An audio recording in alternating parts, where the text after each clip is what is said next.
Maverick News. The world is watching.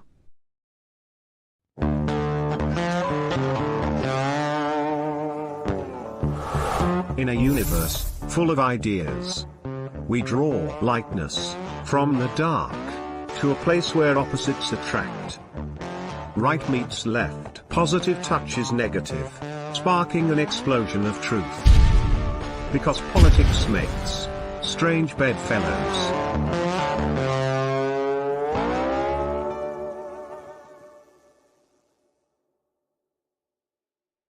It is my pleasure once again to welcome back Kennedy assassination historian James DiEugenio, who has written numerous books and articles on the JFK and RFK assassinations over the past 3 decades. His latest book is the JFK assassination chokeholds that prove there was a conspiracy. Jim also wrote the screenplay and the accompanying book for Oliver Stone's epic new documentary series, JFK Revisited Through the Looking Glass. He's also the editor-in-chief of kennedysandking.com, an invaluable resource for information on the murders of President John F. Kennedy, Robert F. Kennedy, and Dr. Martin Luther King. Tonight, we're going to take a deep dive into the evidence presented at the trial of Sirhan Sirhan, whose trial was underway 55 years ago this month. We'll take a look at the case for the prosecution and for the defense, and we'll talk about some new information that's come forward in the half century since. Jim tonight is going to explain why he believes Sirhan's gun could not have killed Robert F. Kennedy. And he presents a very compelling case for a conspiracy. I'll tell you what, a fascinating conversation is always guaranteed when Jim DiEugenio is here. And ladies and gentlemen, let's bring him back in right now. Jim, good evening. Great to see you again. Good evening, Lori. How are you doing, partner? Doing great, partner. It's great to have you back. Thank you so much. I think the last time we spoke was last November, of course, around the 60th anniversary of the JFK case. I think you're correct about that. And we've had you on the show many, many times to talk about JFK, but we've never actually done a show together about RFK.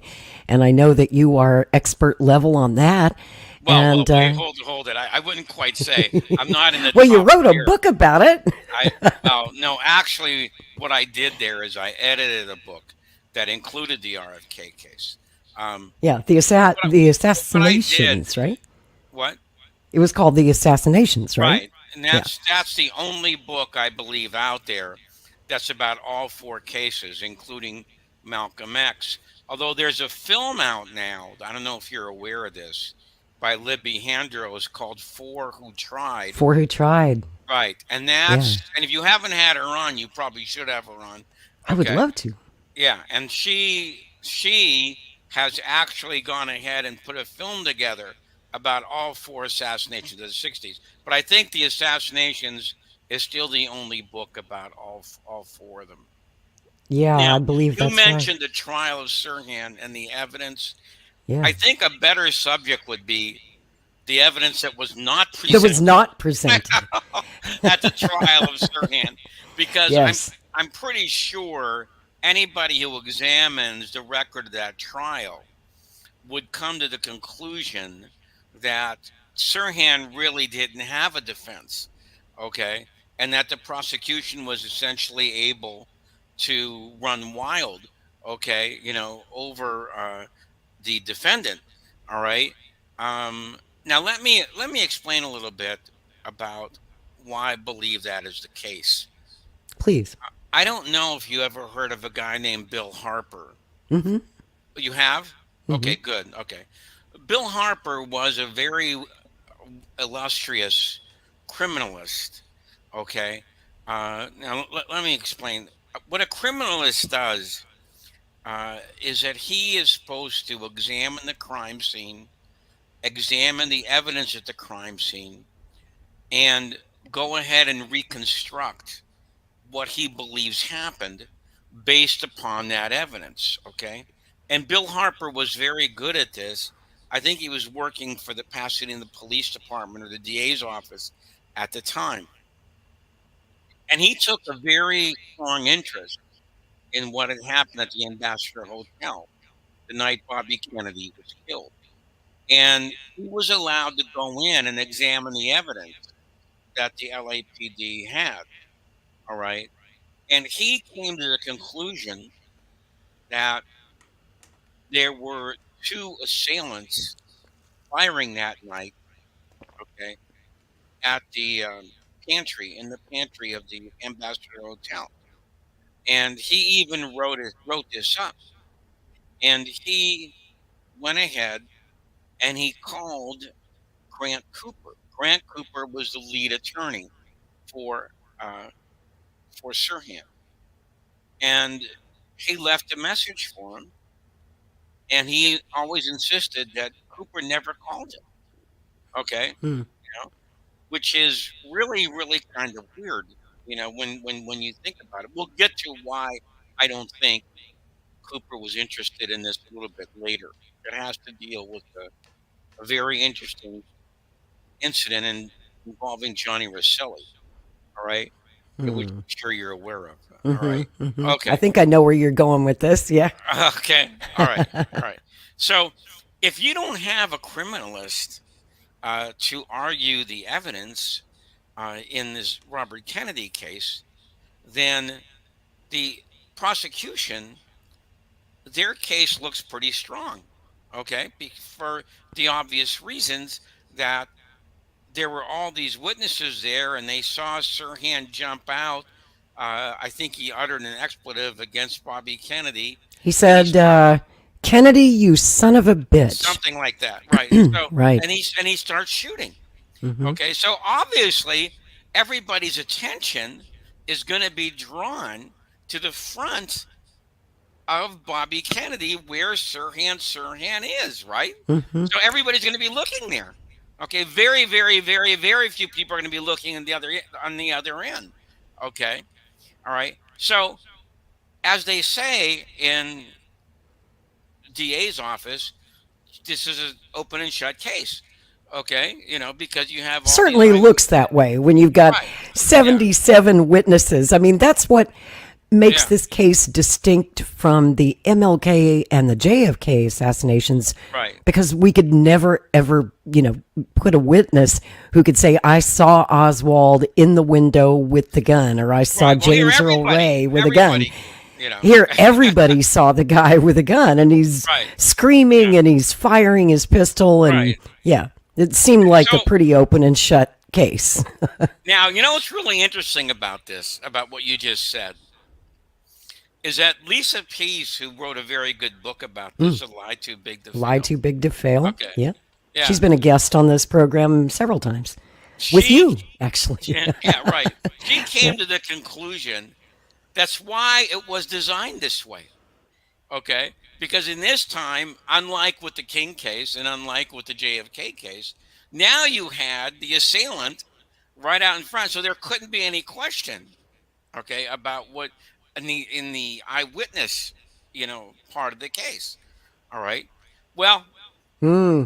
You would unfortunately, think. unfortunately, unfortunately for the prosecution, well, maybe fortunately, if you look about it in a roundabout way, uh, when Thomas Noguchi, who was a coroner in LA at that time, he happened to know Cyril Wecht. Okay, and Cyril Wecht by this time had developed a reputation as being the only forensic pathologist in America, okay, who was critiquing the John F. Kennedy case. All That's right. right. Okay. And so, um, and by the way, he came about that in a roundabout kind of a way, which we won't go into right now. It's not like he was working on this as his ambition in life. It was a kind of accident that he fell into this. All right. And so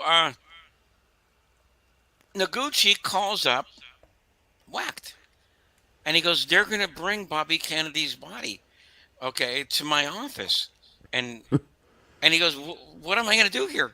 And he goes, whatever you do, get observers, okay, who will watch over you, Okay, because one of the biggest problems with the JFK assassination is that it was not controlled by the pathologists who were supposed to be controlling it. It So, was yeah, that controlled one by was controlled by the Pentagon, it sounded yeah, like.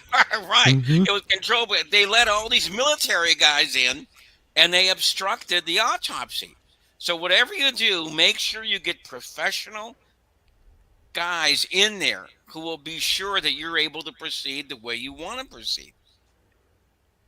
So one Great of the advice. And that was always the argument that Noguchi, the LAPD, the DA's office, the Attorney General's office in California, they all said from the very beginning that we're going to do the most thorough investigation ever, right? Because we want to be so transparent. We don't want another Dallas. We right, don't want it said that we didn't cross every T and dot every I.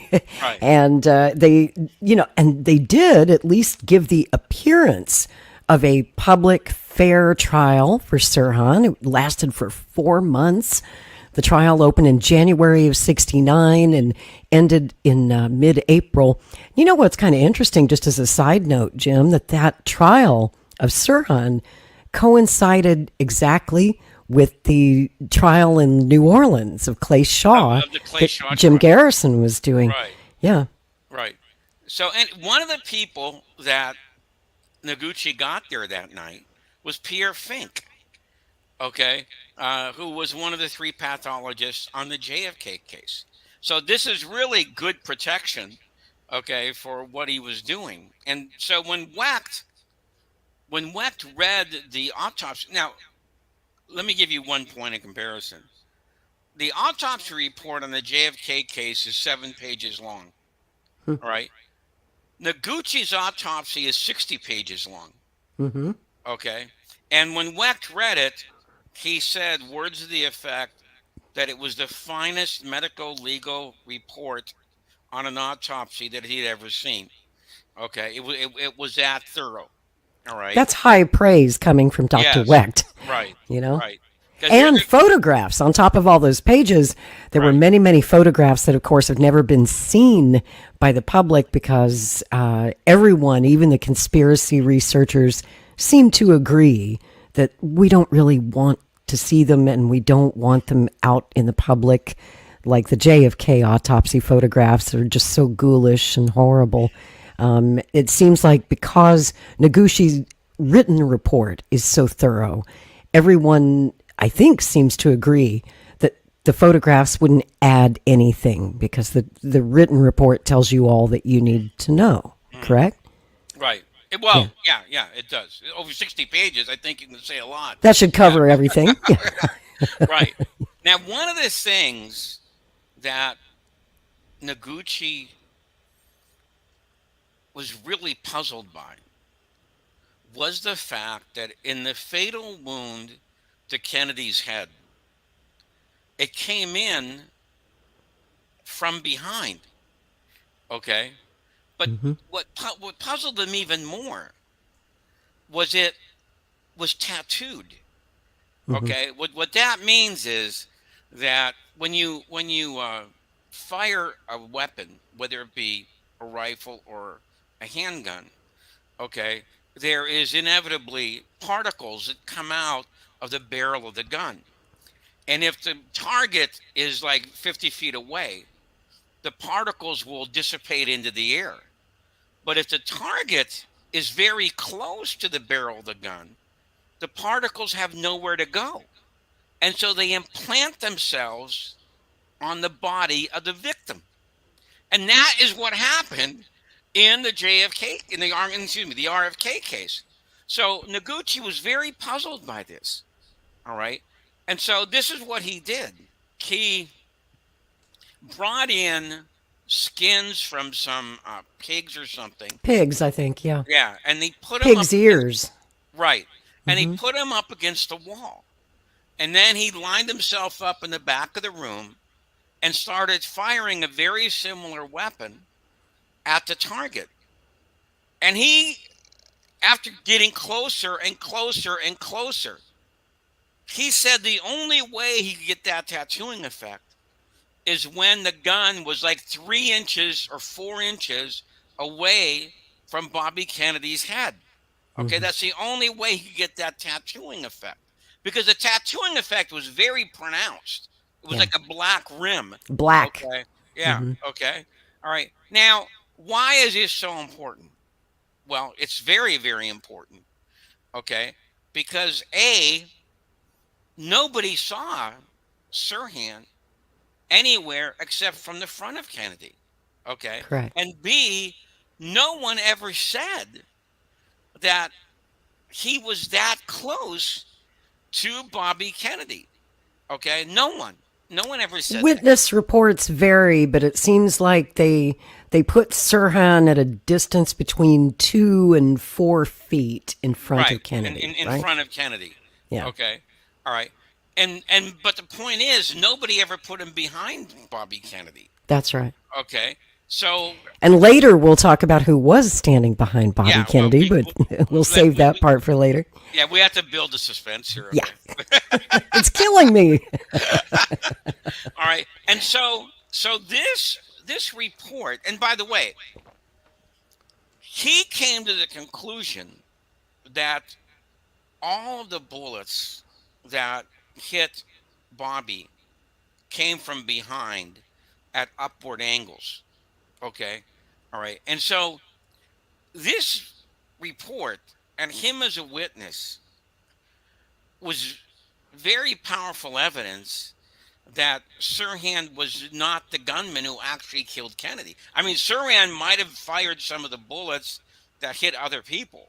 Okay. Because I think there was something like 5 or 6. Am I right about that? Because I haven't studied this There case. were 5 other victims that Yeah, night. right. Yeah, Okay. Okay. including our friend Paul Schrade, Our late who was our shot in late the friend. head, and there was a Right. ABC cameraman and a lady, Yeah. and Weinstein. yeah, Okay. There was right. And so and all of the rest of the victims made a full survived. recovery. Yeah, They survived. Right. thankfully. All right. So anyway, what what happened now is that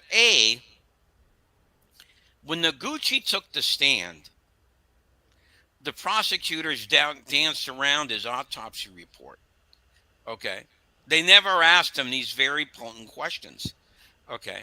And B, Grant Cooper did not get the autopsy report until just a couple of days before Noguchi was going to take the stand. And Grant Cooper, if you can believe it, simply asked one of the questions he asked Noguchi, uh, would it matter where this gun was in the killing of Robert Kennedy? Couldn't have killed him from a foot away. Can you imagine asking that question 3 feet away? So Noguchi had to say, yes, yeah, could have. Okay, so he never Mm. asked him any of the pertinent questions. Okay, that would have posed a very serious problem for the prosecution. All right. Okay, now if you can believe it, the other serious problem with this case is something that really didn't get into the press until after the trial was over. And this was the fact that there were too many bullets expelled, Mm. even if Sirhan could have gotten off everything in the chamber. Okay. Because if you count all the bullets, and this includes the holes in the ceiling, the holes in the wall, the holes in the pantry swinging door, okay, the holes in the other victims, okay, you get something like 13 holes in the pantry that night. And even if his chamber was full, there were only 8 bullets in the chamber. Hmm. Okay. Now, but on top of that, I'm sure you know who Carl Euchre was, right? Oh, sure. He was Okay. the assistant maitre d', right, at the Right. ambassador. He was a Big guy. guy, and he was Right. like the first guy to jump on Sirhan and was closest to him at the If you've time. ever seen pictures of Carl Euchre, Yeah, he's built like an offensive lineman in football. yeah, he is Okay. He's like a huge. fire hydrant. Yep. Okay. And Sirhan is a little scrawny guy. He's like 5'4" and a half, Yeah. 120 pounds soaking wet. Okay. All right. And so Euchre always insisted always that I grabbed Sirhan's gun hand. The most bullets he could have expelled with any accuracy was 2. He thought it was only 1, okay? But the most he could have expelled was only 2. All right. All right. So how on earth did those 13 bullet holes get into the pantry? Okay. And so a few years ago, there is an acoustics technician, Philip von Prague, Mm-hmm. okay, who got a hold of what's called the Brzezinski tape. Right. Okay. What is a Brzezinski tape? The Brzezinski tape, a guy came down from Canada to do reporting on the Robert Kennedy campaign. Okay. Radio reporter. Yes. That's Yeah. why it was only an audio recording, not film. Right. Mm-hmm. And he was taping what was going on there, in the Ambassador Hotel. And he was following Bobby. Okay. All right. And his tape ended up in the California archives. A copy of the tape ended up in the California archives. Where it sat for like, what, Right. 35 years and nobody Now- even noticed it or now- analyzed it? That was going to be my next punchline, which you just stole from me. Okay. All right. Now, Sorry. Can you imagine an investigation that would not unearth this tape? Okay. I mean, give me That a always break. seems strange to me, how it only popped what up kind of around. investigation would Yeah. not, search for this tape? All right. And so, But they- a lot of photographs and films that were in the archives and in evidence, as you well know, were later destroyed and they mysteriously disappeared. disappeared. Yeah. So, Something like 2,000 photographs. mhm. Right. Yeah. All right. So now what happens is finally somebody puts 2 and 2 together and says, why don't we listen to this tape and send it to an acoustic scientist? Okay. And see what he can do. Or sort of like the John Kennedy case, which they finally did in 1978. They acoustically tested a tape. All right. And so the guy goes ahead, Philip von Prague, tests the tape. Okay. And he comes up with probably 13, maybe 14 sounds of bullets. Okay. All right. Coming into the. Now, this is pretty interesting evidence, if you ask me. Hmm. Okay. Because it matches up with the physical evidence, the holes, and the victims and the holes in the walls. And so here's another piece of evidence that seems to indicate that there was at least a second gun going off in the. Had to be. I mean, the if there were pantry. 13 gunshot sounds on Right. the tape and it was a reliable analysis of the tape, then we could draw no other conclusion. Yeah, that would seem to indicate pretty strong evidence that there was a second gun going off in the in the pantry that night. And how on earth Sirhan's lawyers didn't find that tape at the time of his trial is just astonishing. I mean, really. Okay, Like you so- said, they weren't trying very hard for their client, were No, they? I would. They were, as they say, the turn of phrase is less than zealous defense. Exactly. Okay, so this is another serious problem. Okay, first you have the directionality. Okay, then you have the distance, and then you have the fact that there seems to be too many bullets going off in the pantry that night. All right. So these would all be exculpatory pieces of evidence at Sirhan's trial. Well, guess what? That isn't what happened. You didn't get a Perry Mason kind of defense, exposing the prosecution for the incomplete investigation that they did.